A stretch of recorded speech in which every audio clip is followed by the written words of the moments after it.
Osiris, Rey. Puedes atravesar la Vía Láctea, el Nilo Celeste, y que el más allá te lleve hasta Orión.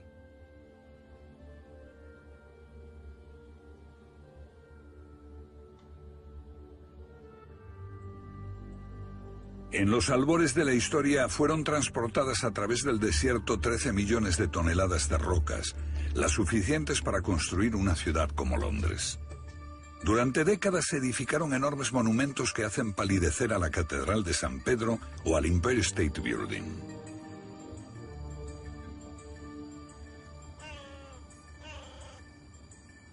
Las tres pirámides de Gizeh y la Gran Esfinge, maravillas del mundo antiguo envueltas en misterio.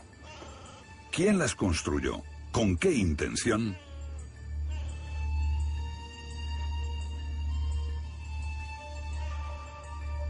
Dicen los expertos que se erigieron hace 4.500 años como tumbas para los faraones. No ven aquí ningún misterio y descalifican a quienes no piensan como ellos. Las pirámides, en general, no son muy populares entre los egiptólogos porque son muy abundantes. Hay un centenar de ellas. Y pienso que también tienen mala fama. ¿Han traído a tantos chiflados? La Gran Pirámide tiene este poder sobre la gente. En mi opinión, tiene el poder de destruir el sentido común. Sobre la Esfinge se han elaborado muchas teorías como esta, pero a todas se las ha llevado el viento. Los egiptólogos tenemos firmes evidencias para decir que la Esfinge data de los tiempos de Kefren, el constructor de la segunda pirámide, y de la meseta de Giza. Pero en realidad, ¿qué solidez tiene la evidencia que relaciona esos monumentos con Kefren, con el rey Keops y con su tiempo? Frank Domingo, experto en identificación policial, comparó la conocida estatua de Keops con la cara de la Esfinge. El manual del detective Domingo para la identificación policial se utiliza en todo el mundo. Sus conclusiones son el resultado de un estudio meticuloso. Después de examinar todas las medidas, ángulos y proporciones, mi conclusión es que la Gran Esfinge de Giza no corresponde al mismo individuo representado en la estatua del faraón Kefren. Desde 1993 la autoridad de los expertos ha sido cuestionada.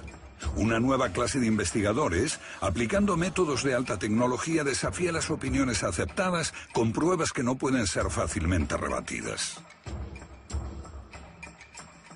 Lo que se cuestiona es toda la historia de la civilización. Es posible que no haya ido en línea recta desde el estúpido hombre de las cavernas hasta nosotros, los listos, con nuestras bombas de hidrógeno y nuestra pasta de diente con rayas. No tengo dudas de que los egipcios fueron los herederos de unos conocimientos y una sabiduría más antigua. Es absurdo sugerir, como hacen los egiptólogos, que esos monumentos fueron creados en los orígenes de una civilización. Esos monumentos son el final de algo, no el comienzo de algo. Tenemos el enorme interés astronómico de las pirámides y los alineamientos estelares de los canales de ventilación. Estas claves nos están diciendo que la respuesta no está aquí, sino allí. Opuestos a la egiptología convencional, Robert Bauval y Graham Hancock no buscan objetos en el suelo. Su arqueología emplea computadoras para reconstruir el cielo de otras épocas. Mira, es realmente asombroso. Este conjunto se aproxima al año 10.500 a.C. El investigador John West aplicó la geología para llegar a una conclusión similar. Esa ciencia indica que la Gran Pirámide de Gizeh estuvo expuesta a intensas lluvias durante siglos y estas dejaron de caer hace miles de años. Para consternación de los egiptólogos, algunos geólogos apoyaron a John West. El periodista Paul Roberts cubrió este debate. West es la peor pesadilla de los académicos, porque llega con un plan bien desarrollado, bien presentado, descrito con coherencia, maravillosamente escrito y lleno de datos que no puedes refutar, y les rompe sus esquemas. ¿Cómo afrontar este desafío? Lo ignoran. Esperan que pase. pero no pasará. La erosión estuvo siempre a la vista de todos. ¿Por qué nadie la vio antes? Bueno, nadie buscaba eso. Es como si estás buscando patatas. Puedes recorrer un campo lleno de diamantes y ver una cantidad de asquerosas piedras brillantes donde querrías hallar patatas. La geología fue ignorada, nadie la buscaba y nadie la encontró.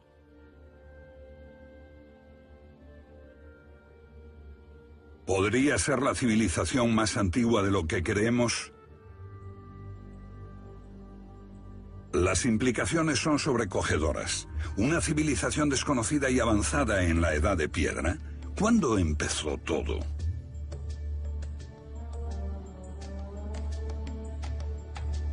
Los egiptólogos fijan la fecha en torno al año 3000 a.C., cuando se produce el comienzo repentino de la historia de Egipto. Nos dicen que antes solo había en el desierto unos hombres primitivos de la Edad de Piedra, los pobladores del Valle del Nilo. Los egiptólogos cuentan con pocos medios para establecer la cronología del antiguo Egipto, pero esta es una de ellas. La lista de los reyes de Abidos. Y vemos aquí al faraón Seti diciéndole a su hijo Ramsés II, mira hijo, aquí están todos los reyes de Egipto, desde Menes, el primer rey de la primera dinastía. Pero los egiptólogos se detienen aquí, en el 3000 a.C., y no toman en cuenta el otro lado de la pared. Allí Seti le dice a su hijo Ramsés, esto es lo que pasó mucho antes del reinado de Menes, hace miles de años, cuando la tierra de Egipto estaba regida por dioses y semidioses.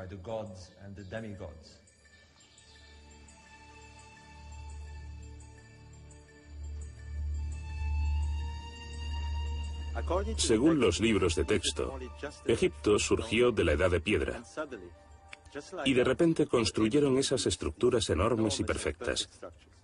Y se tomaron todo ese trabajo para cubrir el cuerpo de un rey muerto. La teoría de que las pirámides son solo tumbas no tiene sentido. Solo 3 reyes de la cuarta dinastía faraónica construyeron esto en poco más de una vida. ¿Por qué? En cierto modo, estos monumentos parecen surgir de pronto desde un agujero negro de la historia de la arquitectura. Esta montaña de escombros fue dejada por la tercera dinastía. Esos cascotes pertenecen a la quinta. Es como si en la tercera dinastía se fabricara el modelo Ford T, en la cuarta el Porsche, y en la quinta, por una extraña razón, volvieran al velocípedo. Realmente no tiene ningún sentido. Los monumentos de Gizeh tienen rasgos peculiares. Por ejemplo, están situados con extrema precisión atravesando el paralelo 30. ¿Es una simple coincidencia? ¿O es que esa gente conocía la forma y las dimensiones exactas de la Tierra? Sería un milagro que esas gigantescas estructuras estuviesen impecablemente alineadas con los puntos cardinales al azar. Perfectamente respecto al este-oeste y también respecto al eje norte-sur. La precisión de esas alineaciones es extraña y no ha sido alcanzada en ninguna estructura moderna. ¿Cómo es posible que tal precisión se pudiera haber logrado hace casi 5000 años? Hace 500 años nuestra civilización no estaba segura de que la Tierra fuese una esfera.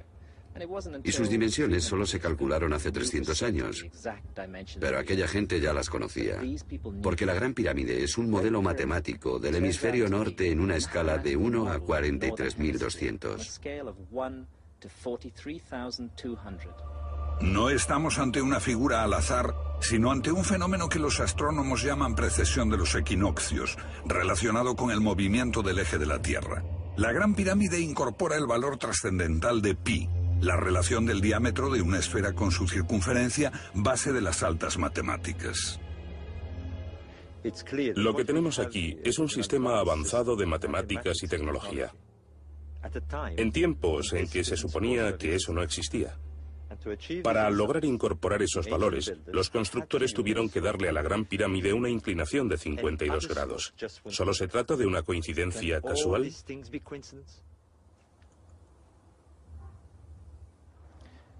La precisión de estos monumentos es casi obsesiva. Midamos la Gran Pirámide. El promedio de variación en la longitud de los lados es de apenas 5 pulgadas. Estamos hablando de un error de una sola milésima.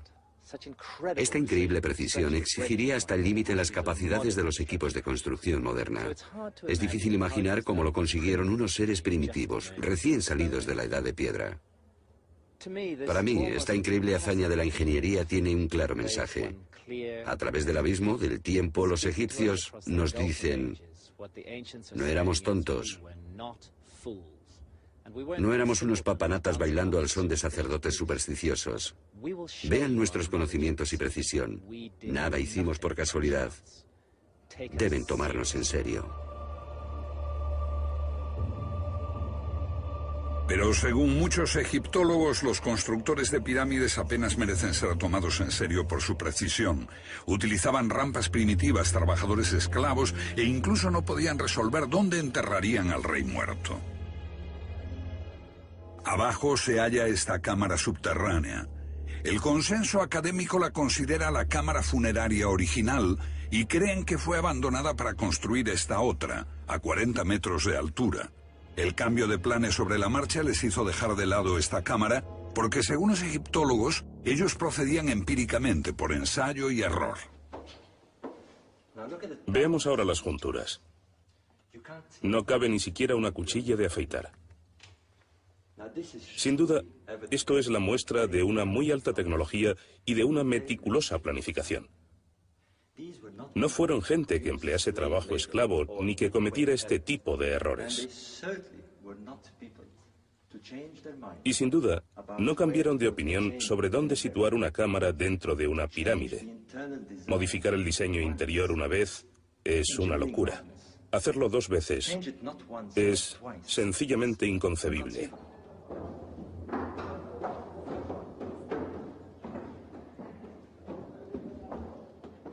Algunos de estos bloques de la Gran Pirámide pesan tanto como 100 coches. A los egiptólogos no les sorprende. Pero, sinceramente, nosotros estamos muy perplejos. Soy ingeniero y puedo decir que para levantar bloques de este tamaño se necesita una grúa especial. Pero si estas gentes no tenían estas máquinas, ni siquiera la más simple polea o rueda, y si utilizaban simples herramientas de cobre, entonces, ¿cómo lo hicieron?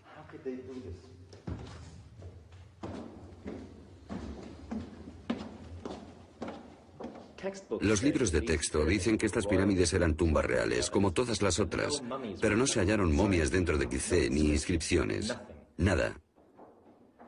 Además, los reyes de la Cuarta Dinastía construyeron 2 pirámides. ¿Por qué? ¿Acaso pretendían ser enterrados en ambos lugares a la vez? ¿Y por qué ninguno de ellos dejó inscripciones? ¿Por qué ninguno dejó claro que él era el propietario de esa tumba? Pregúntese esto. Si uno construye la tumba más grande de la historia, después de décadas de gastos y esfuerzos, ¿dejaría al mundo preguntándose sobre su identidad? ¿No será que hay algo más en todo esto que tumbas y solo tumbas? ¿Podría este conjunto formar parte de un esquema muy diferente?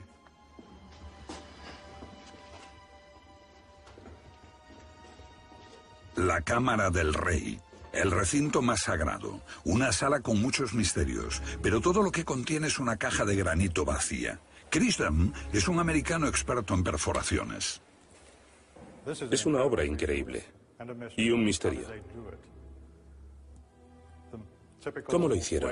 La típica manera de hacerlo primitivamente sería con una sierra de arco, un berbiquí, y perforarían la pieza utilizando arena o un diamante. Para mí eso sería demasiado trabajoso, llevaría demasiados años.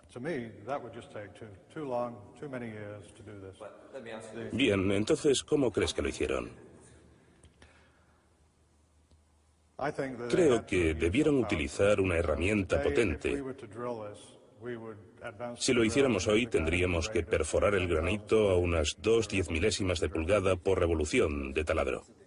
¿Crees que sus taladros podrían girar a esa velocidad? No, deberían girar mucho más rápidamente. ¿Más rápidamente? Sí, unas 10 veces más rápido.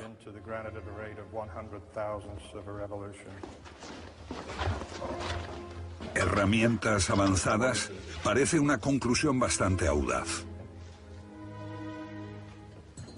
El misterio persiste. Los antiguos podían cortar el granito e incluso la diorita, la piedra más dura de la naturaleza, como si fuese mantequilla, y agujerear el interior de jarrones de diorita, algo que no han logrado las herramientas modernas. Mira qué suave. ¿Cómo lo hicieron? Mira qué estrecha. Mira esto. Todo liso, ¿eh? Perfectamente ajustado. Una obra magnífica. Pero la cámara del rey plantea otro enigma. Este es un misterio mayor. Atravesando estas paredes y adaptados con extrema precisión están estos estrechos canales. Eran solo de ventilación, según los egiptólogos. No es posible que fueran canales de ventilación. El diseño es demasiado complicado. Se levantan en el declive, siempre por fuera de la pirámide. Deben haber tenido un propósito superior. Esta sospecha se confirmó en marzo de 1993. El ingeniero alemán Rudolf Gantenbrink exploró el canal sur de la Cámara de la Reina con una diminuta cámara robot. Lo encontró bloqueado por una puerta de piedra con guarniciones de metal. Una cámara que los egipcios se esmeraron mucho en ocultar a los curiosos. La puerta nunca se abrió. Otros canales apuntaban hacia el cielo, no estaban obstruidos. ¿Cuál era su verdadera función? En los años 60 surgió una pista cuando unos astrónomos demostraron que apuntaban con asombrosa precisión hacia las estrellas.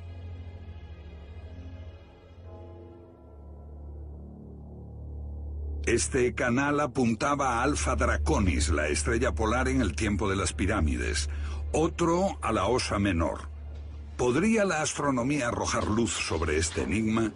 La arqueología en general sabe poco del comportamiento de las estrellas. Los expertos eran escépticos. Los expertos dicen que los egipcios no tenían un gran conocimiento de astronomía. Pero aquí está la prueba de su fascinación y gran conocimiento del cielo. Mira las constelaciones del zodíaco. Leo, Tauro, Piscis, y aquí la constelación de Orión y la estrella Sirio. La posición de las estrellas en el cielo no es la misma hoy que en la antigüedad. Ello se debe a un fenómeno llamado precesión. La Tierra no solo gira cada día, sus ejes giran también en una gran fluctuación cada 26.000 años, como una peonza gigante. Esta lenta fluctuación hace que las constelaciones parezcan viajar por los cielos a través de las eras.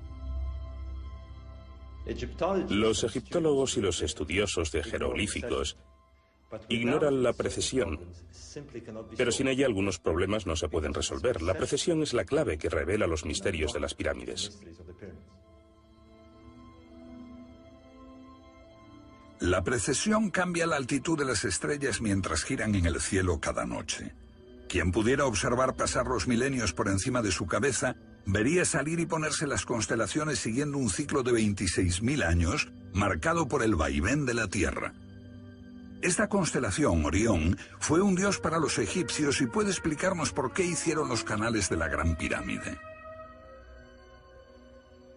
Para los egipcios, Orión era Osiris, el dios de la resurrección. Entonces, esta es una reconstrucción del cielo en el 2500 a.C. Y veamos qué ocurre en el cinturón de Orión cuando cruza la línea norte-sur. El canal de la Cámara del Rey apuntaba a Orión, el dios Osiris. A la izquierda de Orión, aquí, está Sirio. Para los egipcios era la estrella de Isis, la esposa de Orión. Y fue maravilloso descubrir esto. Si este canal de la Cámara del Rey apuntaba a Orión, el canal de la Cámara de la Reina apuntaba a Sirio, a la diosa Isis. Los egipcios hicieron canales hacia las estrellas, sendas para llegar hasta Osiris e Isis, sus dioses de la resurrección. Para los egipcios, la llegada de Osiris y su consorte Isis miles de años antes del comienzo de la historia anunciaba el nacimiento de Egipto.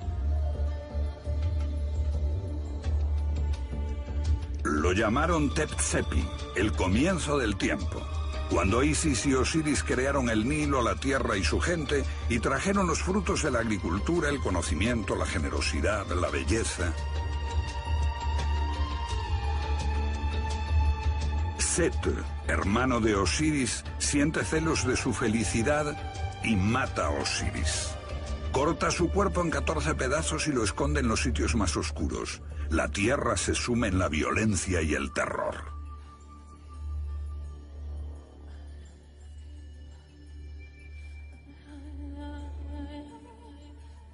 Pero Isis, fiel esposa de Osiris, busca por todos los rincones de Egipto el cuerpo de su marido y une sus trozos en un lienzo, pero no consigue encontrar su falo.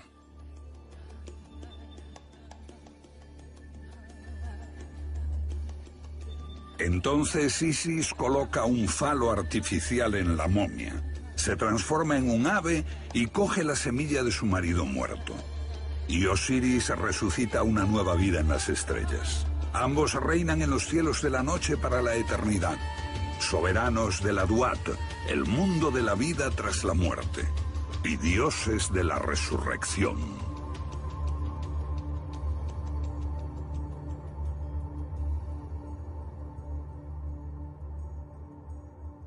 Le llevo dentro de la tumba de Unas, uno de los reyes de la cuarta dinastía. Aquí están las escrituras más antiguas de la historia. Estos son los textos de las pirámides. Contienen la clave del misterio de las pirámides. El significado de estos textos está casi olvidado, porque los egiptólogos lo interpretan como símbolos de una religión solar. Pero esta no es una religión del día y la vida. Es una religión de la noche y la muerte.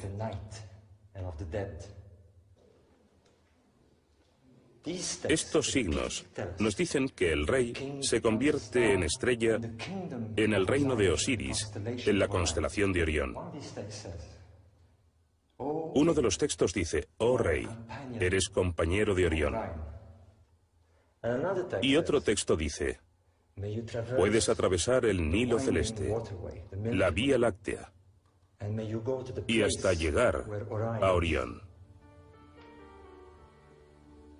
El faraón creía que era hijo de los dioses, y Hancock y Bobal encuentran en esta idea el objetivo de los canales. Eran una vía para lanzar el alma del faraón muerto a las estrellas.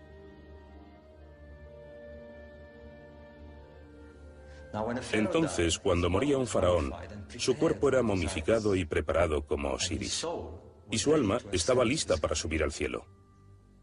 Pero antes, el rey muerto tenía que asegurarse de que el poder divino hubiese pasado a su hijo,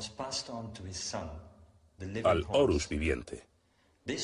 Esto se representaba en una dramática ceremonia llamada la apertura de la boca, en la cual se empleaban utensilios especiales para abrir la boca de la momia y devolverla a la vida. Entonces, se colocaba un falo artificial en la momia. Y el rey muerto era dirigido hacia Sirio, la estrella de Isis. Una vez cumplida su misión en la tierra, el rey muerto podía partir al cielo.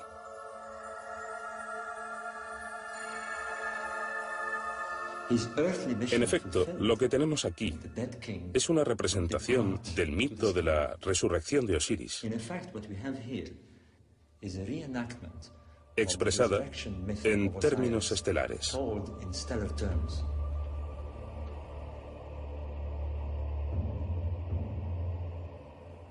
El hallazgo de Bubal fue muy importante. Estos monumentos estuvieron mudos casi 5.000 años. Al comprender el significado de los canales, él les permitió hablar de nuevo. Pero surgió otro problema.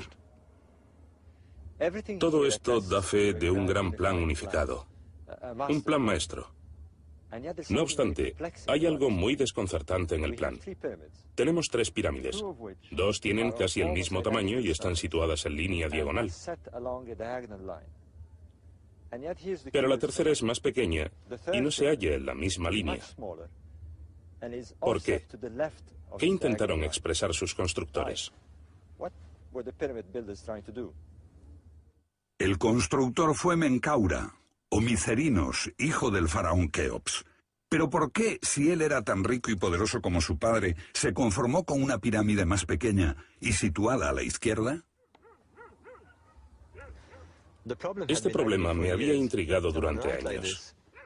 Luego, una noche, sentado en el desierto con un amigo, él me estaba explicando cómo saldría Sirio y señaló el cinturón de Orión justo encima. Y me dijo, mira la estrella más pequeña, está ligeramente desalineada a la izquierda. Y de pronto lo supe.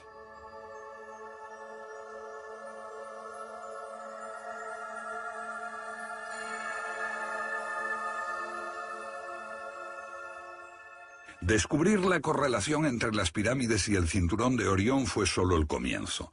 Bobal buscaba más evidencias. Descubrió que los egipcios habían dado nombre de estrellas a otras dos pirámides de la cuarta dinastía. Una a Abu-Rubash y el otro a Zahuetalarian. Entonces vio el plan completo, un descubrimiento asombroso. La constelación de Orión, el dios Osiris, estaba representada en la Tierra. Pero algo no encajaba. Los egipcios relacionaban el Nilo con la Vía Láctea y las pirámides con Orión. Pero su equivalente en la Tierra no reflejaba la posición exacta de las estrellas en el año 2500 a.C., cuando se construyeron las pirámides de Gizeh.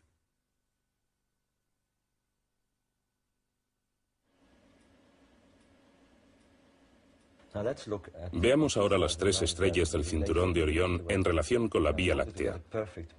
Entonces, para lograr un perfecto ajuste con las pirámides en la Tierra, el Sol debe girar ligeramente en el sentido opuesto a las agujas del reloj.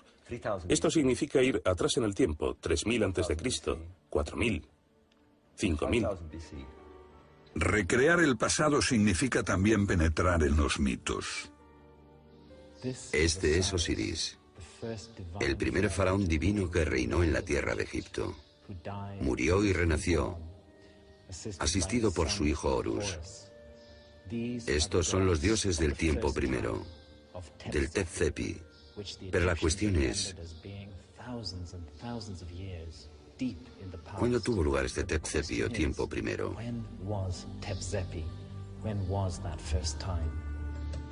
La precesión de las estrellas también tiene un tiempo primero. Este es el comienzo de su lento ciclo precesional, cuando inician su ascenso en el cielo.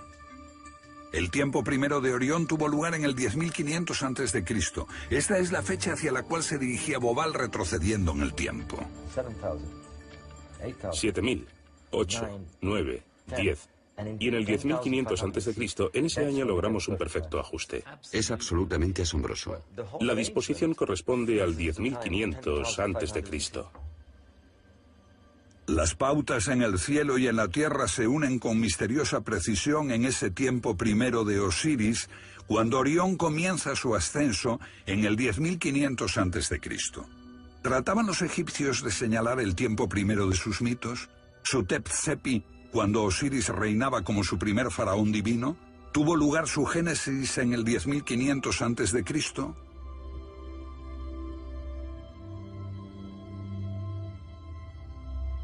Por más débil que sea la pista, la precesión ofrece otro indicio. La lenta fluctuación de la Tierra parece hacer que la constelación viaje a través de las épocas. Los egipcios prestaron una particular atención a este efecto.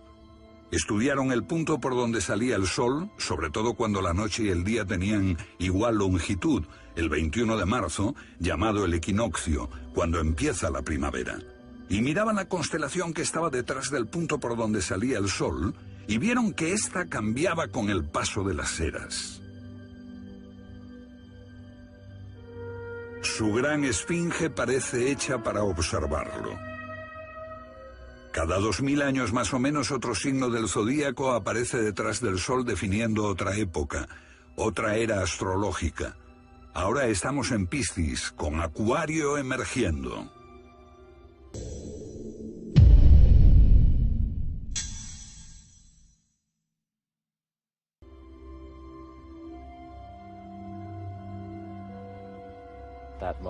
Ese momento era de enorme importancia para los egipcios.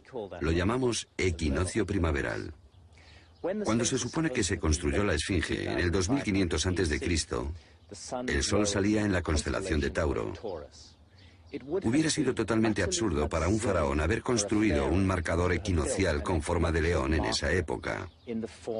De hecho, existe solo una época en que hubiera sido apropiado para la esfinge su construcción con la forma que tiene.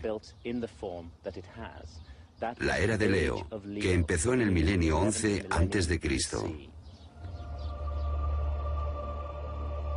Un tenue rastro de claves que llevan a la prehistoria, a la edad de piedra, miles de años antes del nacimiento de la civilización. ¿Se trata de una conclusión forzada? Quizá. Pero otro investigador con un enfoque diferente llega a una conclusión similar. John West, escritor y egiptólogo independiente, descubrió que las rocas erosionadas por el agua de este lugar tienen exactamente la misma forma que el lecho de rocas gastado por el tiempo de la esfinge y su foso. No se precisa ser geólogo para mirar y ver lo que pudo haber causado ese tipo de desgaste del tiempo. Solo el agua cayendo en torrentes sobre la pared del recinto pudo producir esos contornos redondeados.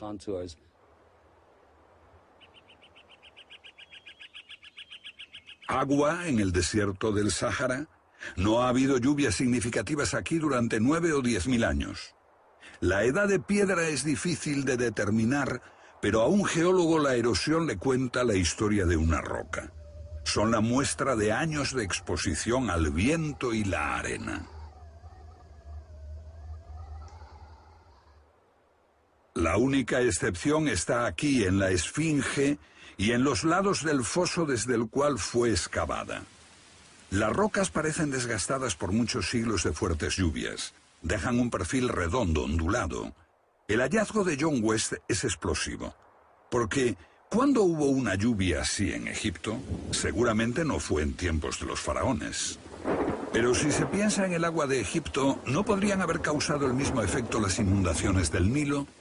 No, absolutamente no, porque las inundaciones del Nilo vendrían desde abajo, y si fuesen inundaciones habría un modelo de erosión diferente. Las paredes estarían hundidas. En otras palabras, se hubiese producido una enorme erosión por debajo, no por encima, y tampoco veríamos esas profundas fisuras. Los geólogos encontraron acertados los argumentos de West y le dieron la razón en la disputa con los egiptólogos, que hasta hoy no encuentran apoyo para respaldar sus conclusiones. Aquí estamos, viendo una parte de las primeras restauraciones. Se ve que se necesitaron bloques de 1 metro aproximadamente para reparar sus rasgos originales. Se nos dijo que esa restauración se hizo unos 300 años después de tallar la esfinge. Entonces surge una pregunta. ¿Por qué fue necesaria una reparación de más de 1 metro en el curso de solo 300 años? Los egiptólogos insisten en que la piedra con que está hecha la esfinge es de tan mala calidad que el tiempo la desgastó en solo 300 años. Esto plantea otro problema. Si la piedra es de tan mala calidad y la esfinge se talló hace 4.500 años, quiere decir que, a razón de 1 pie de erosión por siglo, la esfinge habría desaparecido hace unos 500 años. Y no ha sido así.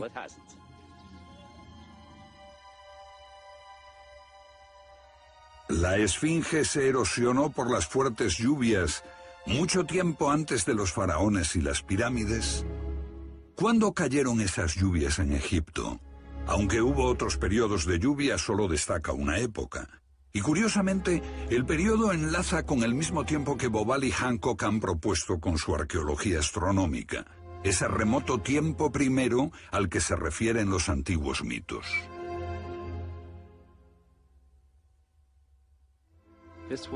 En esta época, la Tierra estaba pasando por un cataclismo sin precedentes. Hace 12.500 años se produjo una auténtica catástrofe. Fue al final de la última era glaciar.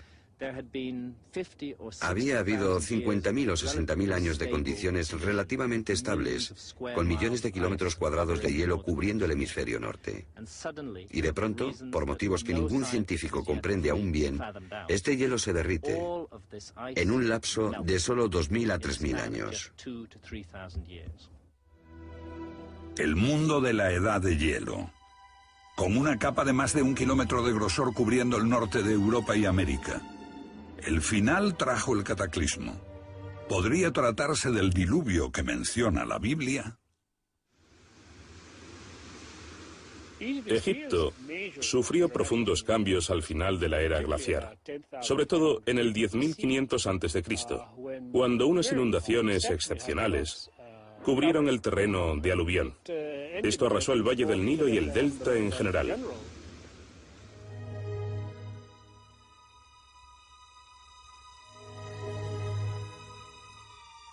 Los mitos hablan del comienzo de esta civilización al final del gran cataclismo. Ese fue el tiempo primero, la remota época de los dioses que se recuerda en los mitos, cuando comienza todo. Y en verdad fue el tiempo primero para el hombre. Es en esa época cuando comienza nuestra memoria histórica. John West sitúa también la gran esfinge a finales de esa distante era glaciar. Pero ¿cómo explicar la cara del faraón y su tocado? Mire ahora la cabeza. Vea que está en mejor estado que el cuerpo. Aunque la cabeza esté hecha con piedra caliza más dura, la diferencia entre su estado y el del resto es enorme. Y algo más importante, la cabeza es sumamente pequeña. Vista desde el aire, se ve que el cuerpo de la esfinge es largo y aplanado, y la cabeza es como una cabeza de alfiler encima. Para nosotros, esta es una prueba de que se hizo de nuevo.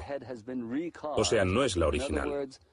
En algún momento de la historia, se hizo otra cabeza para la esfinge.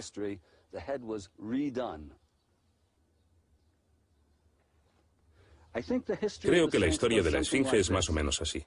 Hace mucho tiempo, antes de que Egipto fuese un desierto, la meseta de Giza era una fértil sabana, y su margen era un gran afloramiento de roca natural. Un grupo desconocido de escultores, aprovechándose de esta posición, talló en la roca un rostro gigante. Podría haber sido la cara de un dios o de un león. Cuando la esfinge fue tallada, cientos de enormes bloques de piedra caliza, algunos de más de 100 toneladas, fueron hábilmente excavados y transportados a este sitio. Aquí fueron levantados y puestos en su lugar. Nada en el Egipto dinástico, el Egipto que conocemos, se parece a esto. Todo apunta a otra época más temprana. Pasó el tiempo. El cambio de los patrones meteorológicos trajo lluvias torrenciales a esta zona, marcando el fin de la edad de hielo. Las lluvias desgastaron al león, que quedó como lo vemos hoy. Cuando cesaron las lluvias, las fértiles sabanas se convirtieron en desierto. La arena llevada por el viento enterró la estatua hasta el cuello. Durante miles de años protegieron el cuerpo y sus rasgos del desgaste del agua. Pero ¿qué pasó con la cara? Siguió erosionándose y reduciéndose de tamaño. Posiblemente se volvió a tallar. Los reyes de la cuarta dinastía que construyeron las pirámides en torno al 2500 a.C. descubrieron la esfinge y la reconstruyeron. El faraón Kefren no construyó la esfinge, la restauró. ¿Hubo o no hubo un génesis temprano para Egipto y la civilización humana? Estos monumentos han visto pasar los milenios guardando su secreto en majestuoso silencio. Bobal y Hancock ven los cielos y las constelaciones reflejados en ellos. Ven a los antiguos astrónomos dejando testimonio de una asombrosa época pasada. Desde Gizeh, los astrónomos se enfrentaban a un horizonte de 360 grados que invitaba a la observación de los puntos de salida del Sol y las estrellas. Otra dirección que llamaba su atención era la línea norte-sur, porque dividía el cielo justamente sobre sus cabezas, como el Nilo dividía la tierra. En el 10.500 a.C., cuando las tres estrellas del cinturón de Orión cruzaban la línea, lo hicieron siguiendo un modelo que encajaba perfectamente con la posición de las tres pirámides de Gizeh. Otro detalle. Veamos el horizonte de Gizeh, donde se ocultaría Orión en el 10.500 a.C. Los observadores lo veían aquí, donde el cinturón de Orión está marcado con extraordinaria precisión por 3 pequeñas pirámides, estableciendo exactamente dónde se ocultaban esas estrellas en torno al 10.500 a.C. Pero si crees que esto puede ser una coincidencia, hay más. Veamos un día mágico del año, cuando el paso norte-sur de las 3 estrellas del cinturón coincidían exactamente con la salida del Sol. En este día especial, en el 10.500 a.C., el Sol saldría por el este, directamente en línea con la Esfinge, coincidiendo con la constelación de Leo. Aquí está la constelación de Leo, saliendo por el horizonte. Y aquí está el Sol. Así que es en este tiempo, en la era de Leo, cuando la Esfinge contemplaba su propia imagen en el cielo.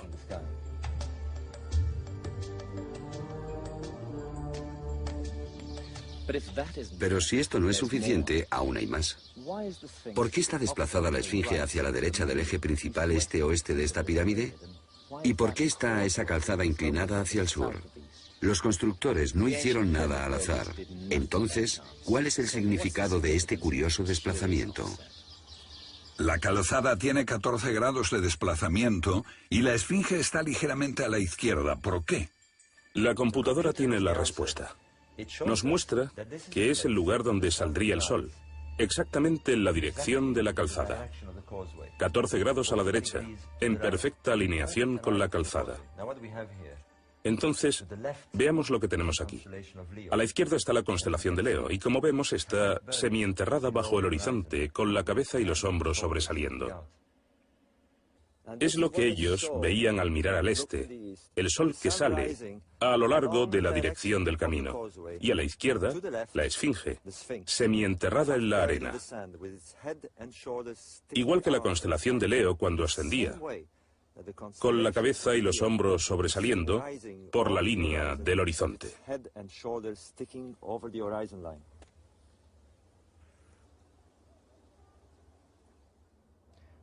La Esfinge y las pirámides se enlazan para formar un gigantesco holograma astronómico del cielo de Egipto cerca del año 10.500 a.C. En esa época, y solo en esa época, los cuerpos celestes clave están representados con impecable precisión, vistos desde cualquier ángulo y dirección. Cuando recordamos la misteriosa precisión con que trabajaron los constructores de pirámides, es imposible atribuir tal complejidad a la coincidencia. Lo que aquí tenemos es un sólido y deliberado marcador del tiempo para la época del 10.500 a.C., casi 8.000 años antes de cuando se supone comenzó la civilización egipcia.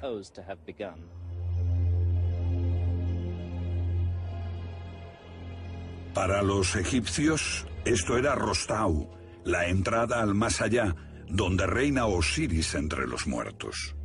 Una entrada para que los faraones muertos resucitaran en las estrellas.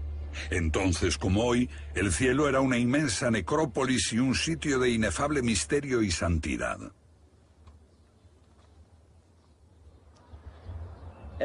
Toda civilización alude a una creación a través de un mito, un comienzo, pero los egipcios eran muy claros sobre lo que había sucedido en el principio. Nos dicen que la tierra estaba toda cubierta de agua y que la tierra física, material, surgió del agua y tuvimos un montículo primitivo donde se inició la creación, donde hubo un primer amanecer, una primera salida del sol. Es como si el rey que construyó esas pirámides estuviera representando ese momento, ese tiempo de los dioses. Sería normal querer fijarlo en una expresión grandiosa. Creo que si hay un montículo primitivo, es esto, Gizeh. Sin duda, los textos se refieren al sitio de Gizeh en Heliópolis como el lugar donde se inició la creación. Quizá deberíamos entenderlo literalmente. ¿Y qué más se debería esperar para celebrar ese fantástico momento de la creación que este tipo de monumentos? Creo que la Esfinge puede representar los restos físicos de una civilización perdida que alcanzó este lugar hace 12.500 años. No afirmamos que las pirámides tengan 12.500 años. Lo que sostenemos es que las pirámides hablan de ese tiempo lejano.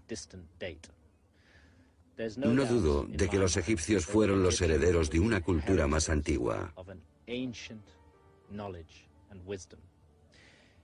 Es absurdo sugerir, como hacen los egiptólogos, que estos monumentos fueron una creación de una civilización en sus inicios. Hay un enorme conocimiento y sabiduría en estos monumentos. Este complejo, para mí, es el final de algo, no el comienzo.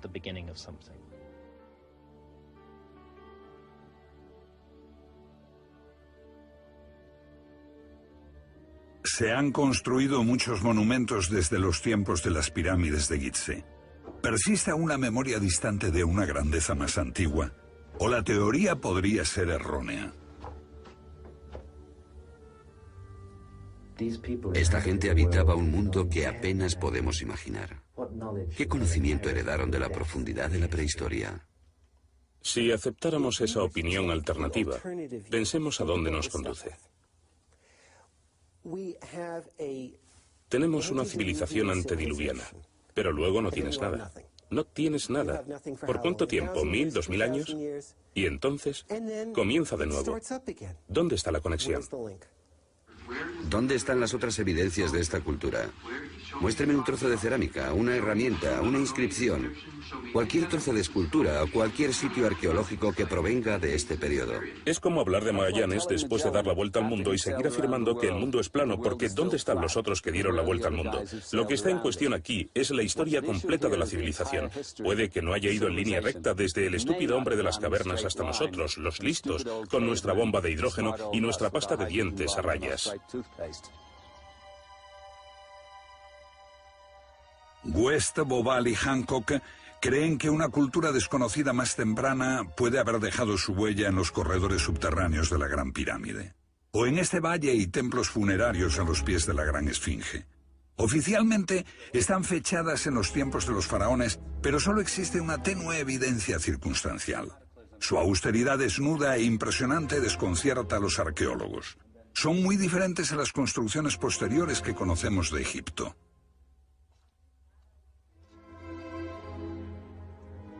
¿No estarían enterrados los restos de tal civilización a mayor profundidad? Aquí, a unos 500 metros al sur de Gizeh, en el Osirión, nos encontramos con otra de esas enigmáticas y anónimas construcciones que parecen no pertenecer a ninguna época conocida.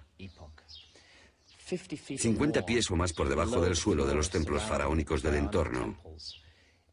¿Es posible que esto sea solo una entre las muchas estructuras iguales a estas sepultadas bajo las arenas de Egipto? Con su austera e impresionante simplicidad, estos monumentos no se parecen a nada del antiguo Egipto.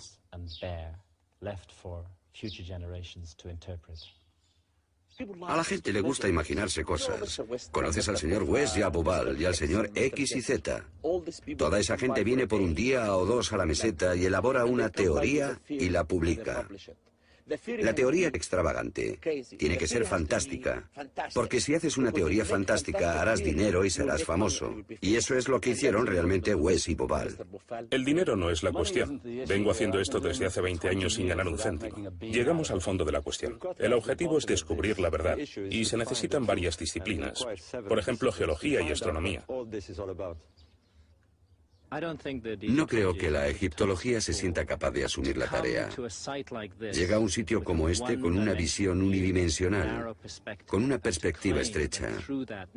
Pero ese estrecho embudo es un grave prejuicio para la humanidad, porque impide que se hagan nuevos descubrimientos.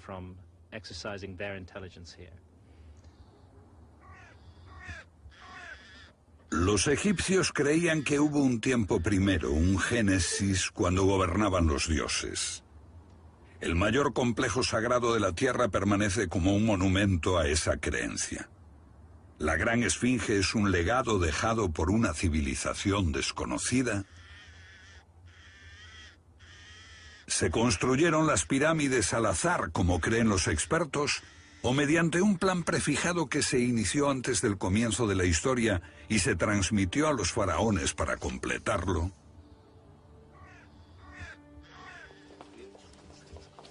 Los antiguos creían en un legado así, como lo creen hoy Bobal y Hancock.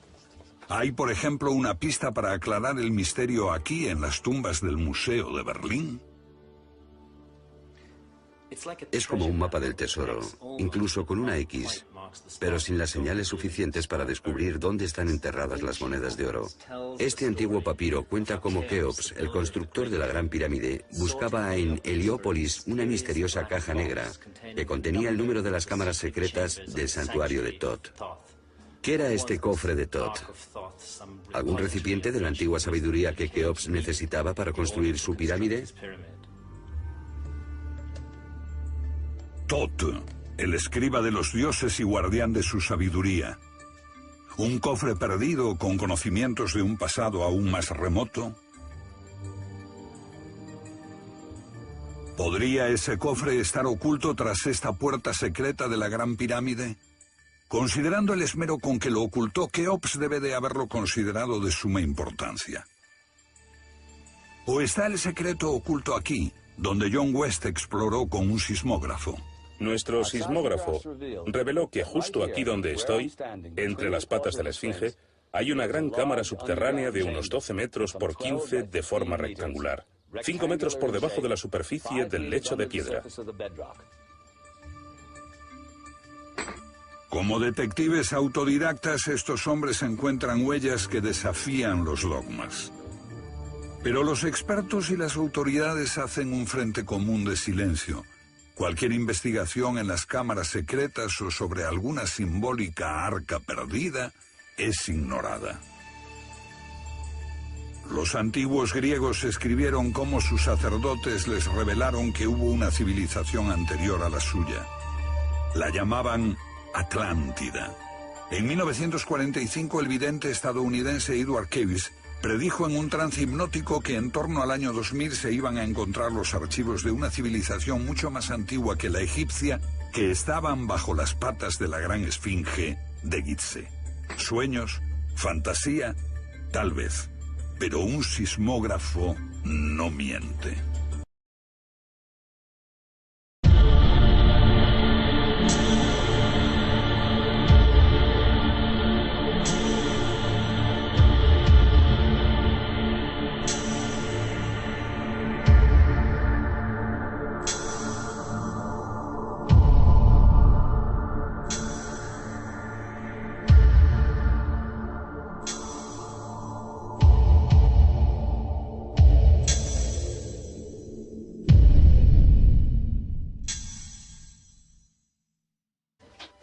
Pero la Cámara del Rey plantea otro enigma.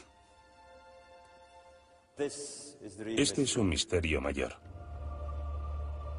Atravesando estas paredes y adaptados con extrema precisión están estos estrechos canales. Eran solo de ventilación, según los egiptólogos. No es posible que fueran canales de ventilación. El diseño es demasiado complicado. Se levantan en el declive, siempre por fuera de la pirámide. Deben haber tenido un propósito superior. Esta sospecha se confirmó en marzo de 1993. El ingeniero alemán Rudolf Gantenbrink exploró el canal sur de la Cámara de la Reina con una diminuta cámara robot. Lo encontró bloqueado por una puerta de piedra con guarniciones de metal. Una cámara que los egipcios se esmeraron mucho en ocultar a los curiosos. La puerta nunca se abrió. Otros canales apuntaban hacia el cielo, no estaban obstruidos. ¿Cuál era su verdadera función?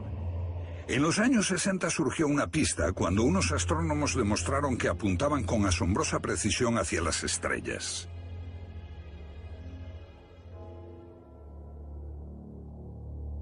Este canal apuntaba a Alfa Draconis, la estrella polar en el tiempo de las pirámides. Otro a la Osa Menor. ¿Podría la astronomía arrojar luz sobre este enigma? La arqueología en general sabe poco del comportamiento de las estrellas. Los expertos eran escépticos. Los expertos dicen que los egipcios no tenían un gran conocimiento de astronomía. Pero aquí está la prueba de su fascinación y gran conocimiento del cielo. Mira las constelaciones del zodíaco: Leo, Tauro, Piscis, y aquí la constelación de Orión y la estrella Sirio.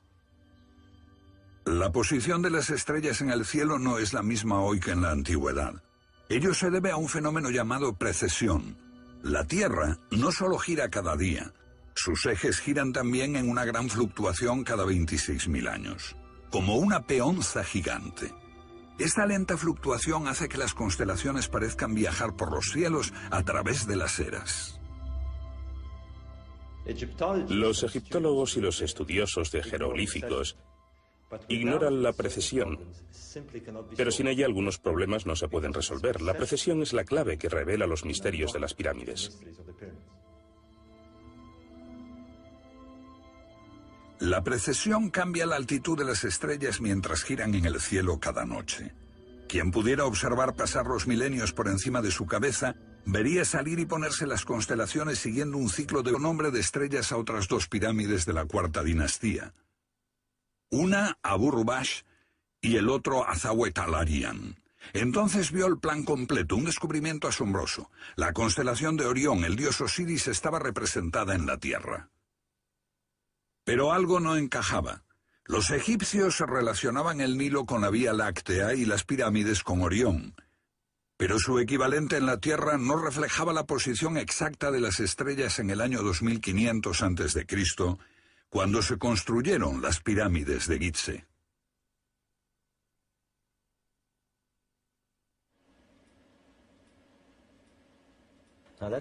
Veamos ahora las tres estrellas del cinturón de Orión en relación con la Vía Láctea.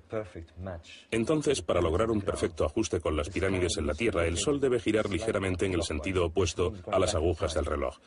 Esto significa ir atrás en el tiempo, 3000 a.C., 4000, 5000.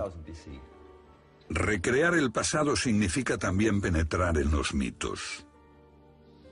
Este es Osiris, el primer faraón divino que reinó en la tierra de Egipto. Murió y renació, asistido por su hijo Horus. Estos son los dioses del tiempo primero, del Tep-Sepi. Pero la cuestión es, ¿cuándo tuvo lugar este Tep-Sepi o tiempo primero?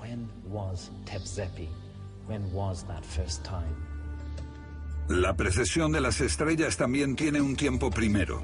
Este es el comienzo de su lento ciclo precesional, cuando inician su ascenso en el cielo. El tiempo primero de Orión tuvo lugar en el 10.500 a.C. Esta es la fecha hacia la cual se dirigía Bobal retrocediendo en el tiempo. 7000, 8, 9, 10. Y en el 10.500 a.C., en ese año logramos un perfecto ajuste. Es absolutamente asombroso. La disposición corresponde al 10.500 a.C. Las pautas en el cielo y en la tierra se unen con misteriosa precisión en ese tiempo primero de Osiris, cuando Orión comienza su ascenso en el 10.500 a.C. ¿Trataban los egipcios de señalar el tiempo primero de sus mitos? ¿Su Tep-Sepi, cuando Osiris reinaba como su primer faraón divino? ¿Tuvo lugar su génesis en el 10.500 a.C.?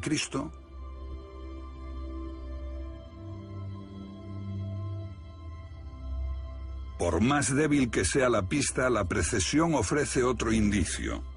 La lenta fluctuación de la Tierra parece hacer que la constelación viaje a través de las épocas. Los egipcios prestaron una particular atención a este efecto. Estudiaron el punto por donde... La Gran Pirámide tiene este poder sobre la gente. En mi opinión, tiene el poder de destruir el sentido común. Sobre la Esfinge se han elaborado muchas teorías como esta, pero a todas se las ha llevado el viento.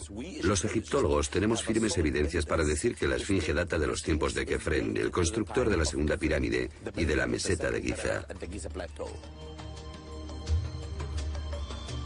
Pero en realidad, ¿qué solidez tiene la evidencia que relaciona esos monumentos con Kefren, con el rey Keops y con su tiempo? Frank Domingo, experto en identificación policial, comparó la conocida estatua de Keops con la cara de la Esfinge. El manual del detective Domingo para la identificación policial se utiliza en todo el mundo. Sus conclusiones son el resultado de un estudio meticuloso. Después de examinar todas las medidas, ángulos y proporciones, mi conclusión es que la gran esfinge de Giza no corresponde al mismo individuo representado en la estatua del faraón Kefren. Desde 1993 la autoridad de los expertos ha sido cuestionada. Una nueva clase de investigadores, aplicando métodos de alta tecnología, desafía las opiniones aceptadas con pruebas que no pueden ser fácilmente rebatidas. Lo que se cuestiona es toda la historia de la civilización. Es posible que no haya ido en línea recta desde el estúpido hombre de las cavernas hasta nosotros, los listos, con nuestras bombas de hidrógeno y nuestra pasta de diente con rayas. No tengo dudas de que los egipcios fueron los herederos de unos conocimientos y una sabiduría más antigua.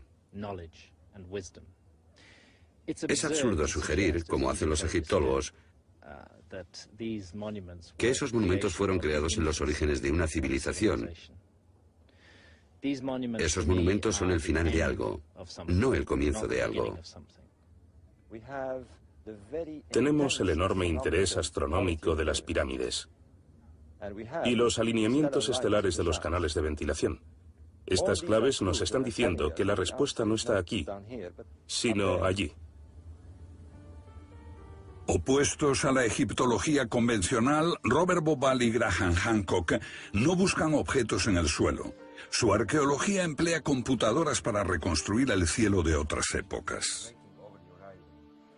Mira, es realmente asombroso. Este conjunto se aproxima al año 10.500 a.C. El investigador John West aplicó la geología para llegar a una conclusión similar. Esa ciencia indica que la Gran Pirámide de Gizeh estuvo expuesta a intensas lluvias durante siglos y estas dejaron de caer hace miles de años. Para consternación de los egiptólogos, algunos geólogos apoyaron a John West. El periodista Paul Roberts cubrió este debate.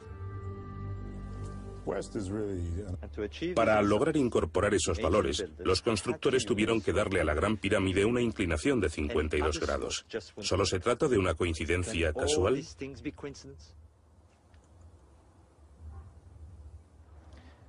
La precisión de estos monumentos es casi obsesiva. Midamos la Gran Pirámide. El promedio de variación en la longitud de los lados es de apenas 5 pulgadas.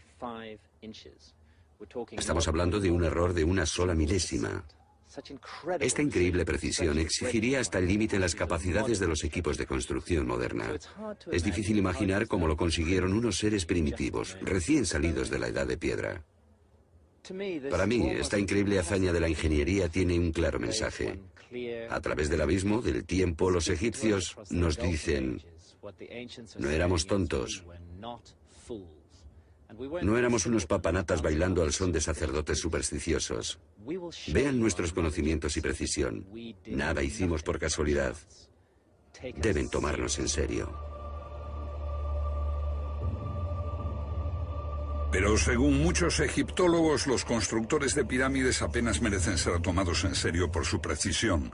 Utilizaban rampas primitivas, trabajadores esclavos e incluso no podían resolver dónde enterrarían al rey muerto. Abajo se halla esta cámara subterránea. El consenso académico la considera la cámara funeraria original y creen que fue abandonada para construir esta otra, a 40 metros de altura.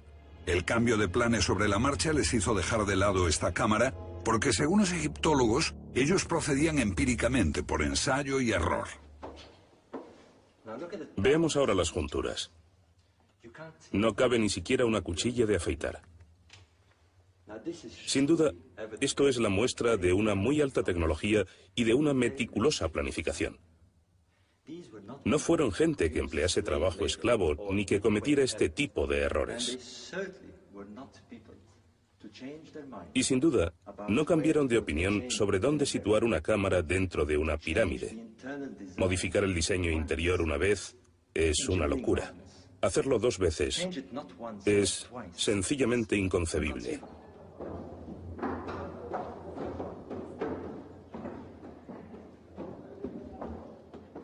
Algunos de estos bloques de la Gran Pirámide pesan tanto como 100 coches. A los egiptólogos no les sorprende. Pero, sinceramente, nosotros estamos muy perplejos. Soy ingeniero y puedo decir que para levantar bloques de este tamaño se necesita una grúa especial. Pero si estas gentes no tenían estas máquinas, ni siquiera la más simple polea o rueda, y si utilizaban simples herramientas de cobre, entonces, ¿cómo lo hicieron? Set, hermano de Osiris, siente celos de su felicidad y mata a Osiris. Corta su cuerpo en 14 pedazos y lo esconde en los sitios más oscuros. La tierra se sume en la violencia y el terror.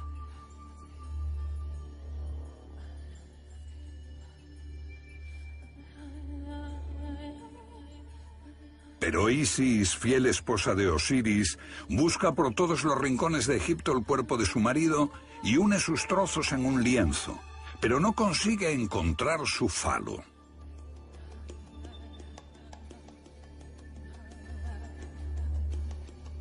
Entonces Isis coloca un falo artificial en la momia, se transforma en un ave y coge la semilla de su marido muerto.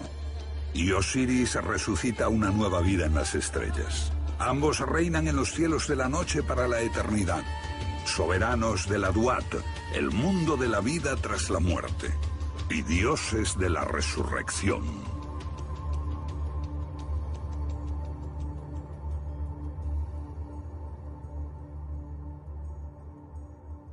Le llevo dentro de la tumba de Unas, uno de los reyes de la cuarta dinastía. Aquí están las escrituras más antiguas de la historia. Estos son los textos de las pirámides. Contienen la clave del misterio de las pirámides. El significado de estos textos está casi olvidado, porque los egiptólogos lo interpretan como símbolos de una religión solar. Pero esta no es una religión del día y la vida. Es una religión de la noche y la muerte.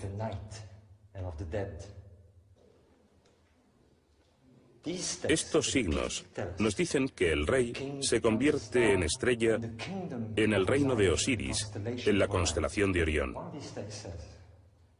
Uno de los textos dice, oh rey, eres compañero de Orión. Y otro texto dice, puedes atravesar el Nilo celeste, la Vía Láctea, y hasta llegar a Orión. El faraón creía que era hijo de los dioses, y Hancock y Bobal encuentran en esta idea el objetivo de los canales. Eran una vía para lanzar el alma del faraón muerto a las estrellas.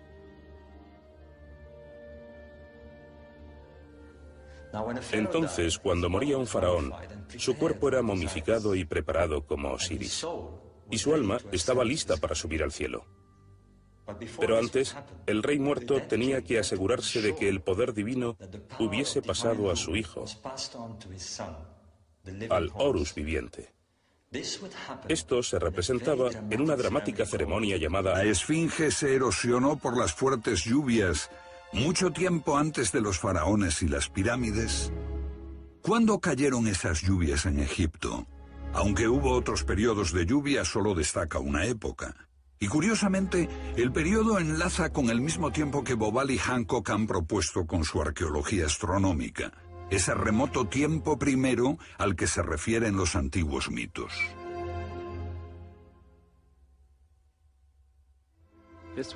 En esta época, la Tierra estaba pasando por un cataclismo sin precedentes. Hace 12.500 años se produjo una auténtica catástrofe. Fue al final de la última era glaciar. Había habido 50.000 o 60.000 años de condiciones relativamente estables, con millones de kilómetros cuadrados de hielo cubriendo el hemisferio norte. Y de pronto, por motivos que ningún científico comprende aún bien, este hielo se derrite en un lapso de solo 2.000 a 3.000 años. El mundo de la edad de hielo, con una capa de más de 1 kilómetro de grosor cubriendo el norte de Europa y América. El final trajo el cataclismo. ¿Podría tratarse del diluvio que menciona la Biblia? Egipto sufrió profundos cambios al final de la era glaciar, sobre todo en el 10.500 a.C., cuando unas inundaciones excepcionales cubrieron el terreno de aluvión. Esto arrasó el valle del Nilo y el delta en general.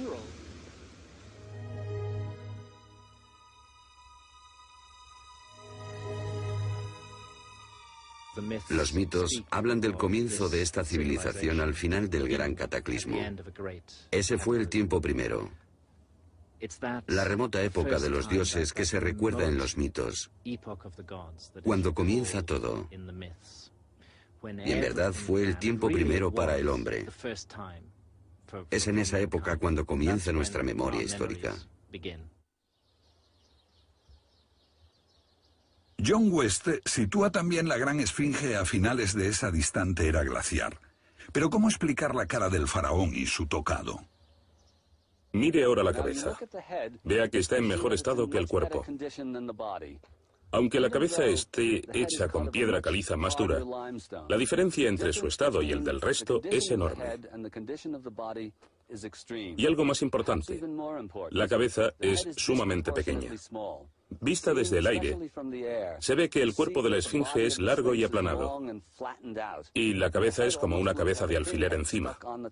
Para nosotros, esta es una prueba de que se hizo de nuevo. Los antiguos creían en un legado así, como lo creen hoy Bobal y Hancock. Hay, por ejemplo, una pista para aclarar el misterio aquí en las tumbas del Museo de Berlín. Es como un mapa del tesoro, incluso con una X, pero sin las señales suficientes para descubrir dónde están enterradas las monedas de oro. Este antiguo papiro cuenta cómo Keops, el constructor de la Gran Pirámide, buscaba en Heliópolis una misteriosa caja negra que contenía el número de las cámaras secretas del santuario de Thoth. ¿Qué era este cofre de Thoth? ¿Algún recipiente de la antigua sabiduría que Keops necesitaba para construir su pirámide? Thoth, el escriba de los dioses y guardián de su sabiduría. ¿Un cofre perdido con conocimientos de un pasado aún más remoto? ¿Podría ese cofre estar oculto tras esta puerta secreta de la Gran Pirámide? Considerando el esmero con que lo ocultó, Keops debe de haberlo considerado de suma importancia. ¿O está el secreto oculto aquí, donde John West exploró con un sismógrafo? Nuestro sismógrafo reveló que justo aquí donde estoy, entre las patas de la esfinge, hay una gran cámara subterránea de unos 12 metros por 15 de forma rectangular, 5 metros por debajo de la superficie del lecho de piedra. Como detectives autodidactas, estos hombres encuentran huellas que desafían los dogmas. Pero los expertos y las autoridades hacen un frente común de silencio. Cualquier investigación en las cámaras secretas o sobre alguna simbólica arca perdida es ignorada. Los antiguos griegos escribieron cómo sus sacerdotes les revelaron que hubo una civilización anterior a la suya. La llamaban Atlántida. En 1945 el vidente estadounidense Edward Cavís predijo en un trance hipnótico que en torno al año 2000 se iban a encontrar los archivos de una civilización mucho más antigua que la egipcia que estaban bajo las patas de la gran esfinge de Gizeh. Sueños, fantasía, tal vez, pero un sismógrafo no miente.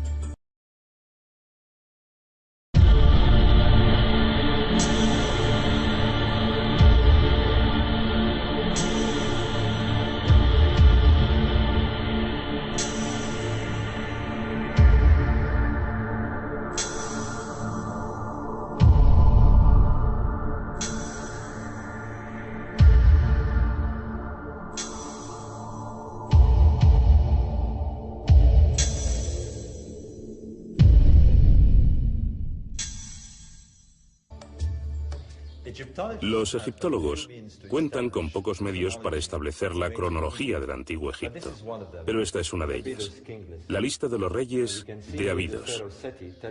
Y vemos aquí al faraón Seti diciéndole a su hijo Ramsés II, mira hijo, aquí están todos los reyes de Egipto, desde Menes, el primer rey de la primera dinastía. Pero los egiptólogos se detienen aquí, en el 3000 a.C., y no toman en cuenta el otro lado de la pared. Allí Seti le dice a su hijo Ramsés: esto es lo que pasó mucho antes del reinado de Menes, hace miles de años, cuando la tierra de Egipto estaba regida por dioses y semidioses.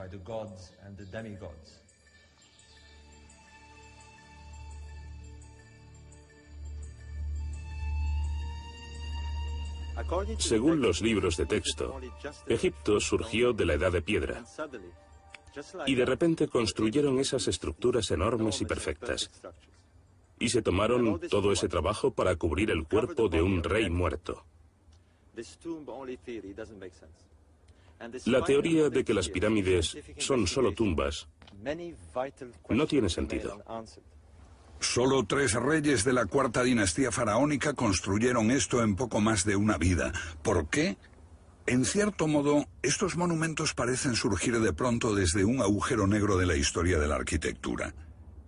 Esta montaña de escombros fue dejada por la tercera dinastía. Esos cascotes pertenecen a la quinta. Es como si en la tercera dinastía se fabricara el modelo Ford T, en la cuarta el Porsche, y en la quinta, por una extraña razón, volvieran al velocípedo. Realmente no tiene ningún sentido. Los monumentos de Gizeh tienen rasgos peculiares. Por ejemplo, están situados con extrema precisión atravesando el paralelo 30. ¿Es una simple coincidencia? ¿O es que esa gente conocía la forma y las dimensiones exactas de la Tierra?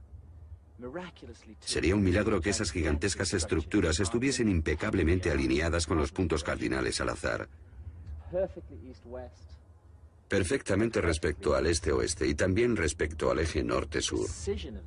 La precisión de esas alineaciones es extraña y no ha sido alcanzada en ninguna estructura moderna. ¿Cómo es posible que tal precisión se pudiera haber logrado hace casi 5000 años? Hace 500 años nuestra civilización no estaba segura de que la Tierra fuese una esfera. Y sus dimensiones solo se calcularon hace 300 años. Pero aquella gente ya las conocía, porque la Gran Pirámide es un modelo matemático del... Los egipcios hicieron canales hacia las estrellas, sendas para llegar hasta Osiris e Isis, sus dioses de la resurrección. Para los egipcios, la llegada de Osiris y su consorte Isis miles de años antes del comienzo de la historia anunciaba el nacimiento de Egipto. Lo llamaron Tep-Sepi, el comienzo del tiempo, cuando Isis y Osiris crearon el Nilo, la tierra y su gente, y trajeron los frutos de la agricultura, el conocimiento, la generosidad, la belleza. Set, hermano de Osiris, siente celos de su felicidad y mata a Osiris. Corta su cuerpo en 14 pedazos y lo esconde en los sitios más oscuros. La tierra se sume en la violencia y el terror.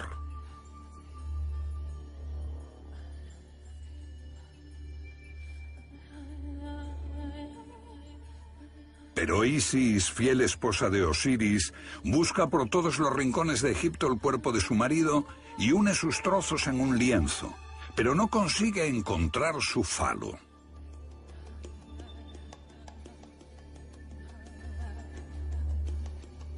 Entonces Isis coloca un falo artificial en la momia, se transforma en un ave y coge la semilla de su marido muerto. Y Osiris resucita una nueva vida en las estrellas. Ambos reinan en los cielos de la noche para la eternidad, soberanos de la Duat, el mundo de la vida tras la muerte, y dioses de la resurrección.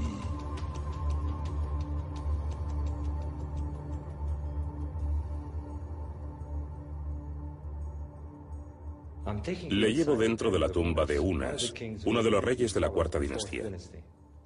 Aquí están las escrituras más antiguas de la historia. Estos son los textos de las pirámides. Contienen la clave del misterio de las pirámides. El significado de estos textos está casi olvidado, porque los egiptólogos lo interpretan como símbolos de una religión solar. Pero esta no es una religión del día y la vida. Es una religión de la noche y la muerte.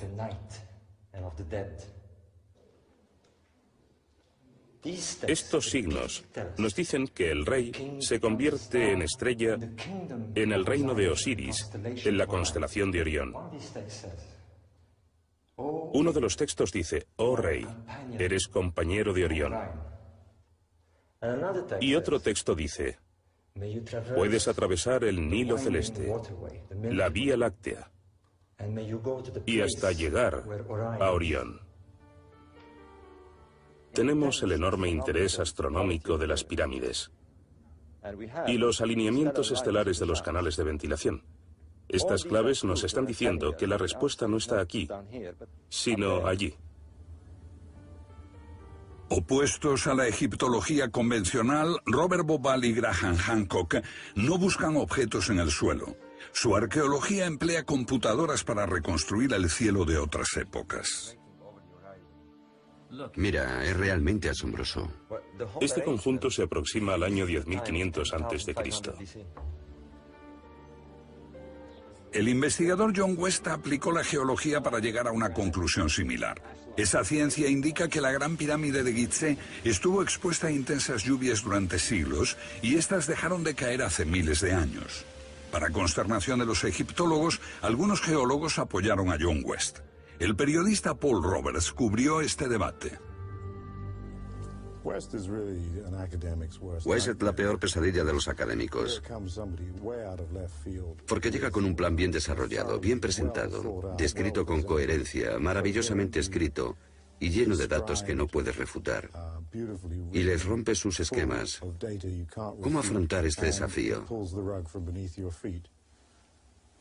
Lo ignoran. Esperan que pase, pero no pasará. La erosión estuvo siempre a la vista de todos.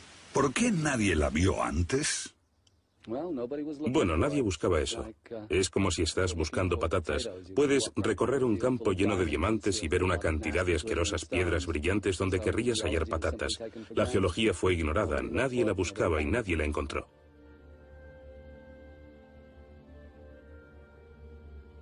¿Podría ser la civilización más antigua de lo que creemos?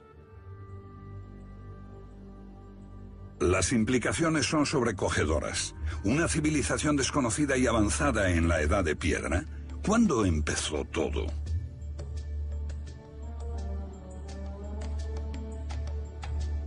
Los egiptólogos fijan la fecha en torno al año 3000 a.C., cuando se produce el comienzo repentino de la historia de Egipto. Nos dicen que antes solo había en el desierto unos hombres primitivos de la Edad de Piedra, los pobladores del Valle del Nilo.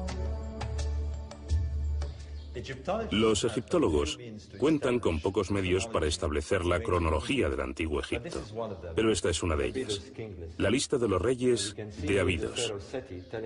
Y vemos aquí al faraón Seti diciéndole a su hijo Ramsés II: mira, hijo, aquí están todos los reyes de Egipto, desde Menes, el primer rey de la primera dinastía. Pero Esta montaña de escombros fue dejada por la tercera dinastía. Esos cascotes pertenecen a la quinta. Es como si en la tercera dinastía se fabricara el modelo Ford T, en la cuarta el Porsche, y en la quinta, por una extraña razón, volvieran al velocípedo. Realmente no tiene ningún sentido. Los monumentos de Gizeh tienen rasgos peculiares. Por ejemplo, están situados con extrema precisión atravesando el paralelo 30.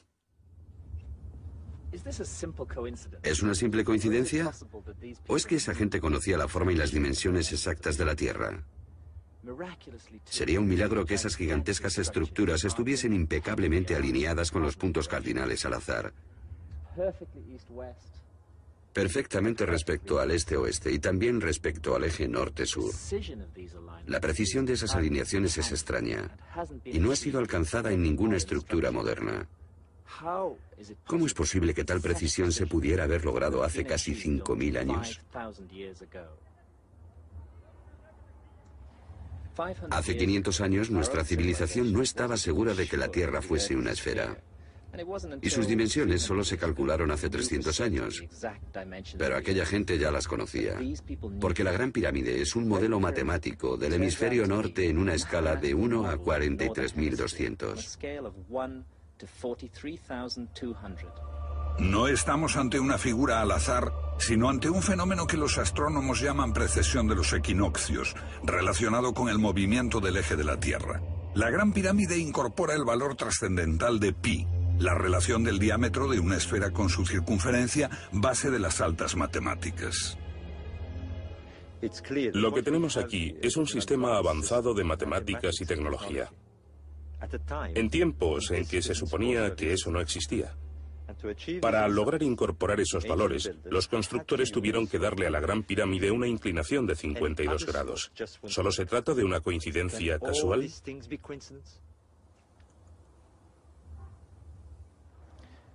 La precisión de estos monumentos es casi obsesiva. Midamos la Gran Pirámide. El promedio de variación en la longitud de los lados es de apenas 5 pulgadas. Estamos hablando de un error de una sola milésima. Esta increíble precisión exigiría hasta el límite las capacidades de los equipos de construcción moderna. Es difícil imaginar cómo lo consiguieron unos seres primitivos, recién salidos de la Edad de Piedra. Para mí, esta increíble hazaña de la ingeniería tiene un claro mensaje. A través del abismo, del tiempo, los egipcios nos dicen: no éramos tontos. Ello se debe a un fenómeno llamado precesión. La Tierra no solo gira cada día, sus ejes giran también en una gran fluctuación cada 26.000 años, como una peonza gigante. Esta lenta fluctuación hace que las constelaciones parezcan viajar por los cielos a través de las eras. Los egiptólogos y los estudiosos de jeroglíficos ignoran la precesión, pero sin ella algunos problemas no se pueden resolver. La precesión es la clave que revela los misterios de las pirámides. La precesión cambia la altitud de las estrellas mientras giran en el cielo cada noche. Quien pudiera observar pasar los milenios por encima de su cabeza, vería salir y ponerse las constelaciones siguiendo un ciclo de 26.000 años, marcado por el vaivén de la Tierra. Esta constelación, Orión, fue un dios para los egipcios y puede explicarnos por qué hicieron los canales de la Gran Pirámide. Para los egipcios, Orión era Osiris, el dios de la resurrección. Entonces, esta es una reconstrucción del cielo en el 2500 a.C. Y veamos qué ocurre en el cinturón de Orión cuando cruza la línea norte-sur. El canal de la cámara del rey apuntaba a Orión, el dios Osiris. A la izquierda de Orión, aquí, está Sirio. Para los egipcios era la estrella de Isis, la esposa de Orión. Y fue maravilloso descubrir esto. Si este canal de la cámara del rey apuntaba a Orión, el canal de la cámara de la reina apuntaba a Sirio, a la diosa Isis. Los egipcios hicieron canales hacia las estrellas, sendas para llegar hasta Osiris e Isis, sus dioses de la resurrección. Para los egipcios, la llegada de Osiris y su consorte Isis miles de años antes del comienzo de la historia anunciaba el nacimiento de Egipto. Lo llamaron Tep-Tsepi, el comienzo del tiempo, cuando Isis y Osiris crearon el Nilo, la tierra y su gente, y trajeron los frutos de la agricultura, el conocimiento, la generosidad, la belleza.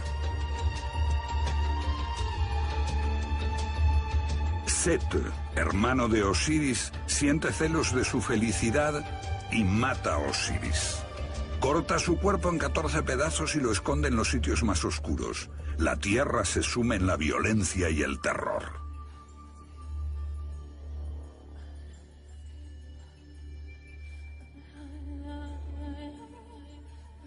Pero Isis, fiel esposa de Osiris,